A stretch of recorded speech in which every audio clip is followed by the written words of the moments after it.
आज मैं बात करूंगी आप कैसे घमंडी लोगों के घमंड को तोड़कर चकनाचूर कर देंगे। और ये वीडियो देखने के बाद मैं उम्मीद करती हूँ आपका बहुत काम आने वाला है। अगर आपकी लाइफ में इस तरीके के लोग घुस गए हैं जो सर्वोपरि समझते हैं अपने आप को। मैंने एक वीडियो डाला था अभी कुछ दिन पहले, तो एक बहन का कमेंट आया था, जो वीडियो मैंने बनाया था कि घमंडी लोग कैसे होते हैं, तो उन बहन का मुझे कमेंट आया था, दीदी मैम जो आप बात कह रही हो वो बिल्कुल मुझे लगा आप मेरी हस्बैंड की बात कर रही हो, क्योंकि जो बातें मैंने बताई थी सेम उन्हें लगा कि उनके हस्बैंड से बिल्कुल मैच करती हैं। उनके पति जो अपने आप को 40 साल बाद का समय भी खरीदा हुआ वो बताते हैं, वो उनका कहना है जज भी मैं हूँ, वकील भी मैं हूँ, मैं ही सब कुछ हूँ, सर्वोपरि मुझसे बढ़कर दुनिया में कोई नहीं है। और जो उन्होंने बताया मेरे पति फादर जो है पुलिस विभाग में अधिकारी है, वो मुझे गरीब घर की बताते हैं, मुझे बोलते हैं गरीब हैं, जबकि वो खुद अच्छी पोस्ट में जॉब में हैं उनके हस्बैंड। बहन ने मुझे रिप्लाई करा, जब मैंने उन्हें कमेंट में पूछा कि क्या करते, तो उन्होंने मुझे रिप्लाई करा कि मैनेजर या कुछ अच्छी पोस्ट में वो भी है बंदा। और तो बहुत दुख भी हुआ, लेकिन मैं आज बताऊंगी आप कैसे इस चीज़ से निकल सकती हैं।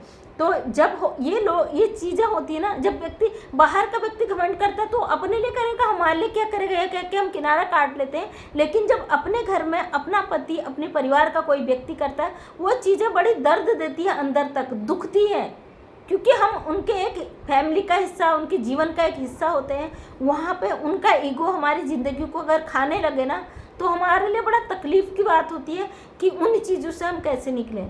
और कुछ लोग होते हैं जो अच्छी पद में होते हैं, तो उनका सोच धीरे धीरे जंग लगने लगता है। जब महिला कुछ ना कर रही हो, पढ़ी लिखी और महिला कुछ ना कर रही है, तो उनकी सोच उस पर हावी होने लगती है।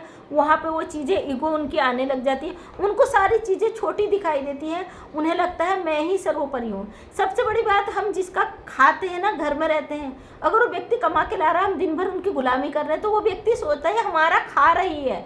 उन्हें ये नहीं दिखता है कि दिन भर हमारे लिए क्या कर रही है, जबकि आपके बिना एक दिन घर नहीं चल सकता, आपके बिना एक दिन चूल्हा नहीं जल सकता, आपके बिना उनके सारे काम रुक जाते। लेकिन ये चीज़ें नहीं दिखाई देती। उस बंदे को ये लगता है कि मैं कमा कर ला रहा हूँ और ये बैठ कर खा रही है, और यही उसकी सबसे बड़ी कमी होती। कहते हैं ना, रावण का सोने का महल सिर्फ इसलिए टूट गया था, इसलिए ख़त्म हो गया था क्योंकि एक ईगो उसके अंदर आ गया था। एक औरत का अपमान किया था, माँ सीता का, वो उसी का इतना बड़ा उसे दंड भुगतना पड़ा कि अपनी सोने की लंका से भी हाथ धोना पड़ा। तो अपनी ज़िंदगी से भी वो अहम का कारण ही, रावण के बराबर बुद्धिमान कोई था नहीं दुनिया में, आप सभी जानते हो। तो एक अहंकार था जो ले डूबा उसको। तो बहन, आज ऐसे लोगों से आप कैसे बचे? सबसे पहले, अगर आपको लगता है आपके परिवार में ऐसा व्यक्ति है और हद से ज़्यादा उसका ईगो इतना ज़्यादा बढ़ जाता है, वो आपकी हर चीज़ को अपनी छोटी बड़ी चीज़ों से तोलता है, कहीं ना कहीं उसको ये महसूस होता है कि आप उसकी बात का जवाब नहीं दोगे। सबसे बड़ी बात बताऊंगी, जहाँ ईगो लोगों का हावी होता है ना, उसका सबसे बड़ा कारण एक ही होता है कि उस बंदे को ये लगता है कि आप उसकी बात का कभी जवाब नहीं दोगे पलटकर।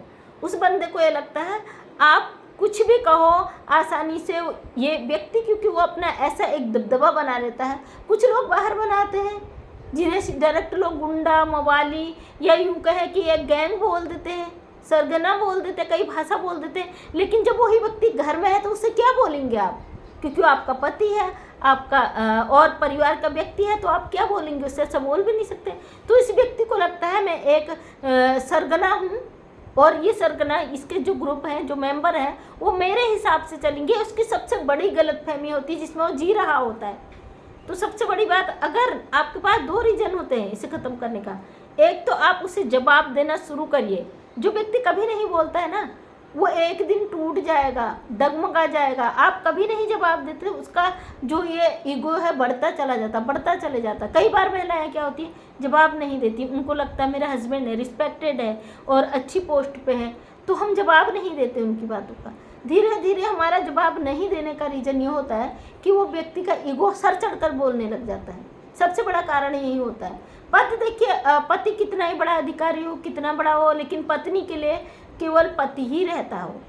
पत्नी के लिए कभी वो अधिकारी या ऑफिसर नहीं रहता, वो पति ही रहता। अगर पत्नी को पत्नी न समझ के एक वो समझे कि मेरी हुक्म माने, तो ये बिल्कुल भी पॉसिबल नहीं है, किसी भी महिला को ये नहीं झेलना चाहिए, मैं बिल्कुल भी नहीं कहूँगी। जहाँ पे गुंडा राज चल जाता ना पतियों का, तो वहाँ पे औरतें घुट कर रह जाती है, अपने सपनों को मार कर रहती हैं। इसके दो ही कारण है। अगर आपको आप घर बचाने के लिए कर रही हो, तो एक कारण आप उसकी बात को बिल्कुल दिल और दिमाग में मत लीजिए। और कुछ भी कहता है ना, जितने समय घर में रहता है, हाँ और ना तुले नपे तुले शब्दों में उसका जवाब दीजिए। उससे ज़्यादा मतलब मत रखिए। आप खाना उसके टाइम पर रख दीजिए, पानी जो चीज़ें उनकी ज़रूरत की सामने रख दीजिए, और उनका हाँ ना में जवाब मत दीजिए। सिर्फ अपने पर ध्यान दीजिए। आपके अंदर जो क्वालिटी है उसे जगाइए, उसको उभार कर आगे लाइए आप। क्योंकि हम औरतें हैं ना, हम घर के कामों में इतनी व्यस्त हो जाती है कि हम अगर पति जितने घंटे वो हमें कुछ ऐसा बोल के गया, दिन भर ये सोचने में गुजार देते, उसने मुझे ऐसा कहा, उन्होंने आज मेरे साथ ये किया। अरे नहीं, जिस व्यक्ति का स्वभाव है तो आप अपने दिल दिमाग से उसकी बातों को उसके जाते ही निकाल दीजिए। अरे वो गया तो सारी चीज़ें गई नेगेटिव। अब हम पॉजिटिव है, अपने आप पे ध्यान दीजिए, अपने आप को मोटिवेट कीजिए, कुछ ऐसे एक्टिविटीज़ कीजिए जो आपको हमेशा मोटिवेट कर सके, और जीवन में ऐसी चीज़ें सुने देखें जिससे आपको लाइफ में बदलाव करने को मिले। पहला कारण ये हो सकता है। और 100% अगर आप अपने जीवन में ना, पति जैसे ऑफिस को गया, क्योंकि ऐसा है पद में है तो दिन में ड्यूटी करते ही होंगे, 10 से 5 तब भी होगी, 10 बजे भी, अगर 9 बजे भी घर से निकलते, तो आप ये समझ लीजिए वो गए, उनके साथ सारी नेगेटिव चीज़ें गई। और जितने समय आते, रात में आते 5 बजे आते, उस समय से जितना समय है उनका जो काम कर दीजिए। बकाया फालतू उनकी बातों को ज़्यादा उसमें न लें। जितना आपको ज़रूरत होता है, जितना उन्हें ज़रूरत है उतना काम कीजिए, बकाया इग्नोर। फालतू की चीज़ें, उनकी बातें मत सुनिए। उनकी आप तजब्बु देती है ना, उनकी बातों को सुनती है तो अपना हुक्म सिर्फ आप पे झाड़ सकते हैं। ऐसे व्यक्ति बाहर बहुत डरपोक होते हैं। ये मेरे लाइफ का प्रैक्टिकल अनुभव है।